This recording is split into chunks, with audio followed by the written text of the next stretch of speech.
மாண்புமிகு முதலமைச்சர் அவர்களின் கனவு தூத்துக்குடிக்கு ஒரு தொழில் வளர்ச்சியை கொண்டு வந்து சேர்க்க வேண்டும். 2023 ஆண்டு டிசம்பர் மாதம் எப்படிப்பட்ட ஒரு இயற்கை பேரழிவை நாம் சந்தித்தோம் என்பதெல்லாம் நாம் மறக்க கூடாது. இங்க இருக்கும் நமது மாண்புமிகு எம்பி அவர்களும் நமது மாண்புமிகு துணை முதல்வர் அவர்களும் நேரடியாக மக்களுடன் மக்கள் நின்று இந்த களத்தில் நின்று இந்த தூத்துக்குடியை பாதுகாத்தார்கள். அப்படிப்பட்ட ஒரு காலகட்டத்தில் தூத்துக்குடியின் மக்களின் அந்த உற்சாகத்தை மீட்டெடுக்க மாண்புமிகு முதலமைச்சர் அவர்கள் எங்களுக்கு 3 நாட்கள் அவகாசம் கொடுத்தார்கள். 3 நாட்கள் வியட்நாம் சென்றோம். இந்தியாவில் உள்ள பல முதலாளிகள் எல்லாம் சென்று அங்கே இந்த நிறுவனத்தை அவர்கள் மாநிலத்துக்கு கொண்டு போய் சேர்க்க நினைத்தார்கள்.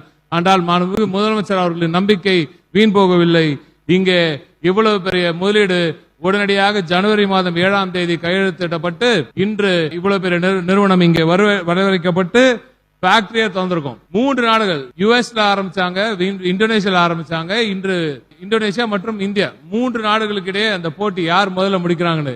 இதுல மாண்புமிகு திராவிட நாயகன் அவர்களின் தமிழ்நாடு தான் முதலில் வந்திருக்கிறது என்பது நம் எல்லோருக்கும் மிகப்பெரிய ஒரு சந்தோஷம் அளிக்கக்கூடிய ஒரு விஷயம்.